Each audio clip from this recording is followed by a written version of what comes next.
So I'm going to discuss some issues with those students who are facing lots of stress issue, जिनको बहुत ज़्यादा stress आ रहा है, जो बोलते हैं कि मैम स्ट्रेस में पढ़ाई नहीं हो पा रही है। जैसे जैसे एग्ज़ाम नज़दीक आ रहे हैं, हमें स्ट्रेस आ रहा है और हमारी स्पीड बहुत स्लो हो रही है। देखो, जब भी आपको स्ट्रेस आए, देखो स्ट्रेस आना बहुत जेन्युइन सी चीज़ है, सबको आता है, हमको भी आता था जब हम लोग पढ़ रहे थे। ये स्ट्रेस आना इस चीज़ की निशानी है कि आप अपना 100% दे रहे हैं और इससे कोई घबराने वाली बात नहीं है बिल्कुल भी। लेकिन एक चीज़ समझो कि मैं आपको एक स्टोरी सुनाती हूँ, ठीक है? स्टोरी बिल्कुल भी कहीं से उठाई भी नहीं है, मैं अपनी मनगढ़ंत बना रही हूँ, just to explain you the concept. अगर एक 2 बच्चे थे, एक चिंटू, एक शुभम। जो चिंटू था, उसकी तैयारी उसने 3-4 रिवीजन लगा लिए थे, दोनों सीए फाइनल के एग्ज़ाम्स देने वाले थे। उसके चिंटू के 3-4 रिवीजन हो गए थे एंड स्टिल वो बहुत डीमोटिवेटेड एंड बहुत ज़्यादा स्ट्रेस एंड उसको लगता था कि मतलब मैं नहीं कर पाऊँगा exam appear and I will not clear, है ना? तो उसमें स्ट्रेस के चलते एंड मोमेंट पे आके उसकी प्रोडक्टिविटी बहुत लूज़ होती चली गई, ठीक है? वो नहीं पढ़ पा रहा था क्योंकि वो यही चीज़ें सब सोचता रहता था। वो ये उसके माइंड में सारा टाइम यही प्रोसेस होता था that I will not clear, I can't clear, मेरी तैयारी नहीं है, मेरे कलीग्स, मेरे पीयर्स की मुझसे ज़्यादा तैयारी है, वो अच्छे से कर लेंगे एंड ऑल। वो इस चीज़ को ही सोचता रहता था हमेशा।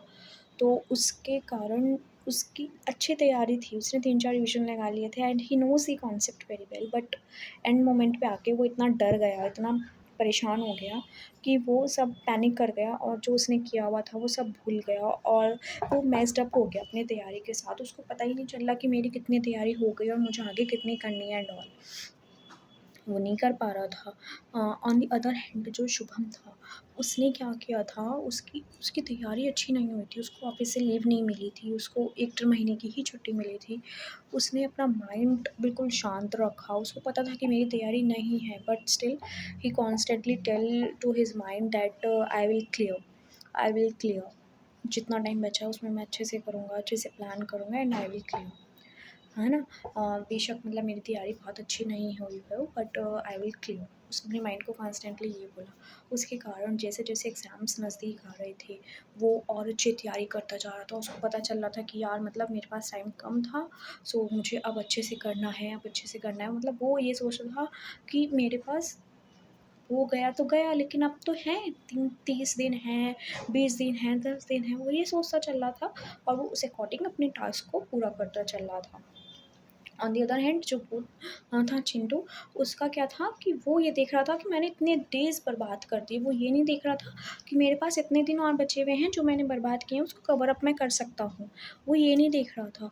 तो उसका क्या था, उसकी तैयारी अच्छी होने के बावजूद भी वो एंड मोमेंट पे आके पैनिक कर गया और उसकी अच्छी हुई हुई तैयारी भी ख़राब हो गई, क्योंकि एंड मोमेंट पे आप कैसे कर रहे हो, मैटर तो वो करते, क्योंकि एग्ज़ाम तो अभी लिखने हैं ना हमको। तो वो पैनिक कर गया। अब डेफ़िनेटली उसके एग्ज़ाम्स अच्छे नहीं होंगे क्योंकि वो पैनिक कर रहा है।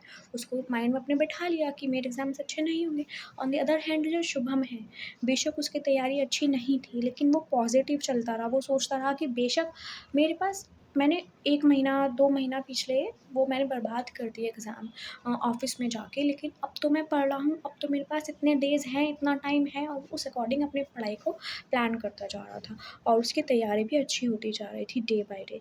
और एग्ज़ाम डे पर वो बहुत कॉन्फिडेंट था और उसने अपने शांत दिमाग से अपने एग्ज़ाम को अच्छे से हैंडल भी किया।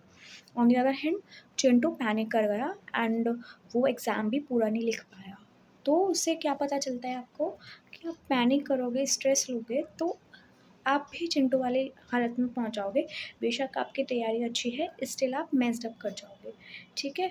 तो आप अपनी तैयारी को भी बर्बाद कर रहे हो इस तरीके से करके। ऑन द अदर हैंड जो शुभम था, वो क्या कर रहा है, वो बेशक अच्छी उसकी तैयारी नहीं थी, लेकिन वो पैनिक नहीं कर रहा, वो पॉज़िटिव सोच रहा है, वो देख रहा है कि मेरे पास इतना टाइम और बचा है, आई कैन हैंडल इट, ठीक है?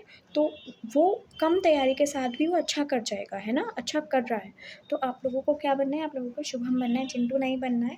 बेशक आपकी तैयारी जितनी भी है, आप ये मत सोचो कि मैंने इतना टाइम बर्बाद किया, आप ये सोचो मेरे पास इतना टाइम है, मैं इस टाइम को कैसे यूटिलाइज़ कर सकता हूँ। अपनी स्ट्रैटेजी बनाइए, प्लान्स बनाइए, अपने सिलेबस को उस अकॉर्डिंग डिवाइड करिए, अपने स्टडी आवर्स को बढ़ाइए, कुछ भी करिए, लेकिन अपने टारगेट्स को अचीव करिए। आप ये मत सोचिए कि मैंने इतना टाइम बर्बाद किया, आप ये सोचिए मेरे पास इतना टाइम है, और इसमें ही मुझे करना है और मैं कर लूँगा।